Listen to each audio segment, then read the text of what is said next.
Everything I touch turn to gold.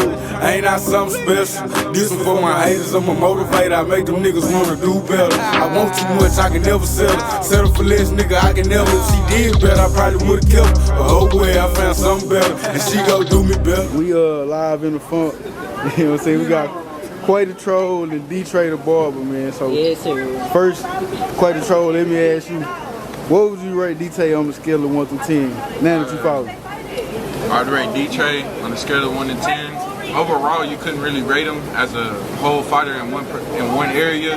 He got heavy punches. He knows how to move well. You know the blocking. He's a strong man. So like you really got to work around. You can't really rate a person on one category and say, oh, he a 10 or he a 9. Every person is better in the area, so you feel me? So the heavy punches, and I give his heavy punches an 8. I give his foot movement a 5 or 6, and I give his head and standing control with his body a 7. So really? Overall, okay, I give you an overall rating. I give him an 8, 8.5. You know what I mean? 8.5. All right, bet. Hey, D.Tray, same question for you, man. What would you rate Quay the Troll on the scale of 1 to 10? Hey, man. I'm gonna go ahead and pick it back up what he said, man. You really can't rate somebody off of just, you know what I'm saying, overall, you know what I'm saying. I ain't gonna lie, his confidence is up there. Over here? You know what I'm saying? Because there's a lot of people that was supposed to get in the ring when they never showed up, you know what I'm saying? He came in, you know what I'm saying, he came with a motherfucking plan, man, and he executed. You know what I'm saying? Really? And just like that, right, man, just like he's telling you, overall, you can't really rate a person. You have to understand the game before you can really say, oh, about this person, I don't understand the game as much, so I wouldn't really rate him. I'd rate him over what categories he's strong in, and that's why I gave him the rating like that. So if y'all were ever to come fight in the ring, you would understand, you know what I mean, you got to feel for the game. You understand what that person's good at and what he's not good at and what to work on. Really? All right, so look, for both of y'all, y'all can answer one at a time. Quay, what was the toughest part about the fight? The toughest part about the fight is what you said.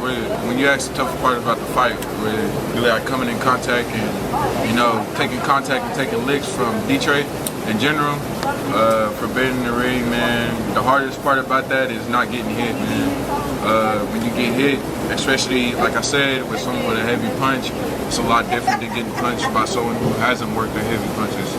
I'm very experienced with the jab, so you know what I mean. He had something for me, I had something for him. You feel me? So overall, I'd say really the heavy hand hooks, the heavy rights was the hardest part about the fight for me. Really?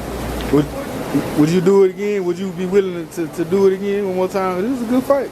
Yeah, I would definitely do it again, man. Like I said, it's BNFA, man. I'm gonna get out here. I come out here to show out every time, you know what I mean? Win, lose, or draw, I'm always gonna go to the end of the rounds. I fight to the final. You know what I mean? Bloody face, whatever, scratched up. I enjoy fighting. I live and breathe it, you know what I mean? So I do it anytime, anywhere, you feel me? Just let me know. Really? D.Tray, what was the toughest part about the fight? Man, I ain't gonna keep to you. The toughest part about fighting Quay is, man, once you throw something at him, you gotta expect to get something thrown right back to you, man. I ain't gonna care if he could take a lick. There's a lot of motherfuckers that couldn't stand under that pressure after the first round. Yeah. I ain't gonna keep to you. He stood up under that motherfucker, you know what I'm saying? He handled his business. How you feel about the rematch? I ain't gonna care. I need that, man. Yeah. I need that, you hear me? See, Man, you already I know it. If y'all want to see me and D.Tray the Barber fight again, man, y'all hype this shit up. Y'all come out and show support, drop money on us, come in, sponsor, whatever y'all gotta do. If y'all want to really see something really crazy, y'all come out here, y'all hype this fight up, man. Get it the biggest one y'all ever seen is BNFA. Y'all already know D.Tray the Barber, Quay the Troll. You know how we get down. BNFA for life. Hey, look, hold on, wait a minute, still got some few questions, you know what I'm saying? Alright, so, in a rematch, what would you do different, Quay? In the rematch, like I said, heavy hand punches. Once you feel it, okay, you gotta come up with a plan to move around a little bit more, go under, duck under, move around, In the rematch, I would definitely work on that without ducking my head. I would definitely stay in tune, keep my head up, stand tall, work on that body control, the movement of the hands, the blocking and everything. And man, that's what I'd really do in the next round, in the next fight. Really, D.Tray, what would you do different in the rematch? Man, I ain't gonna lie, I would definitely not eat before the fight. You know what I'm saying? That's the most definitely, man. I ain't gonna lie, I'm a fat nigga, man. I ain't gonna lie, I see no more food Hey. Definitely not eat before the fight. And you know what I'm saying? Smoking this shit before the fight, man. I'ma definitely stop doing that shit for shit, so yeah. You gonna wait till after the fight? Wait till after the fight. You hear me? Go roll that motherfucker up after the fight, you know what I'm saying, man? For the celebration. Hey, so, you know, when you went back to the corner when you threw up, bro, like what was your... Man, I wasn't even expecting that shit, man. I ain't even Man, I'm gonna say one thing about it. When you get hit, you don't realize it. Fatigue is a motherfucker for everybody that, you know, saying, oh, one more round, you feel me? You gotta think about, okay, this nigga done got hit, he tired, he kind of shaking up a little bit. Like you said, man, under pressure with your fatigue and, you know, eating before the fight, man, you gotta realize, okay, I can't move around, I can't do as good. You got a pregame. There's a lot of stuff that go into when you come in these fights, man. So a lot of people think, oh, we can just stand and bang the whole fight. You feel me? Fatigue. You gotta train with that fatigue, man. You gotta keep that body moving. Different stuff like that.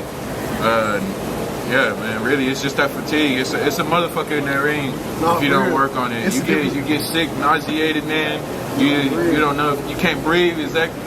Different things come into play. Boxing and street fighting, man. Exactly. It's a big difference from boxing and street fighting. Street fighting, I can pick the nigga up. A lot of motherfuckers can't get in that ring, man. Exactly. They can street fight good than the motherfuckers. Yeah, everybody street fight to a certain extent, you feel me? In the ring, once you get tagged in the ring, you're gonna learn to get technical or you're gonna stay street fighting. Whichever one you choose to do, but just make sure them motherfuckers they're accurate, and make sure you're getting in and out of the way, man, because a lot of you niggas, if y'all were to come in here street fighting like against me, Trey the Barber, or me in general, that shit get stopped right there. Street fighting, I'ma slam your ass. You know what I mean? There's several ways you can end the fight in street fighting, but boxing, it takes a lot of technique and skill. You can't really just stand and bang with a nigga every time, you feel me? Really?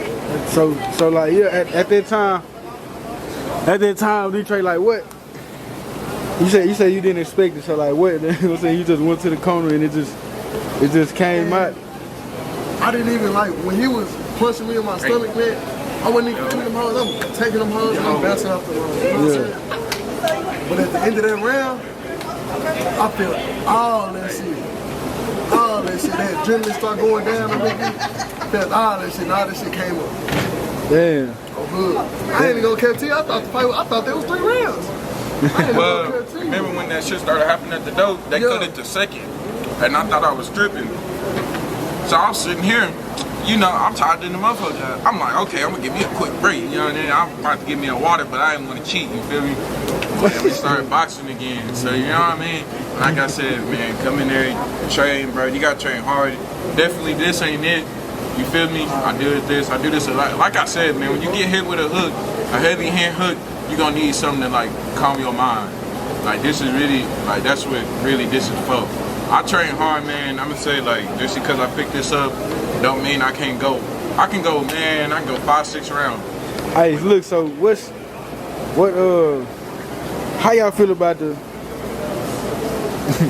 how do y'all feel about the guns down, gloves up move? I ain't gonna cap, man. This shit that keep happening with these whole ass niggas trying to bring guns in the club and shit, like, that shit lame as fuck to me, bro. Like, if you coming in here to have a good time, what you bringing a gun in this? You must be expecting to start something or for some shit to go on. Like, if you expecting for some shit to go on, why you even coming? Exactly. If you so scary to bring a gun in the club, why you even coming? It's gloves down, gun. It's understood. Gloves up. It's if you got some beef with a nigga in the streets, man, call the nigga out, put some money on the motherfucking gloves, man, and get in that shit. What you talking about? It's guns down, gloves up for a reason. That motherfucking sign don't say, they don't say fight night over there for a reason. We didn't come in here to bullshit. It's fight night. As you can see, BNFA on the host on it. It say fight night over there. We got a boxing ring set up. If y'all really want to get down with anybody, you can just get in the ring. Swear to God, man. We don't need guns. It's called BNFA for a reason. We come in here to duke it out. If you got a problem that you want to just shoot a nigga that bad, shoot him with a jab in the motherfucking ring. It's all over with. You make money too. You make money from beating this nigga up, and then you get to get your respect out of that bitch. He can't say nothing else. You feel me? So these guns down, gloves up, grew up on some other shit. On God, I grew up punching. The president. I grew up punching. I don't know about these other niggas. These niggas quick to pick up a pistol on God, quick to shoot a nigga. Oh, you finna dip. Punch a nigga down quick in the house. Like I said.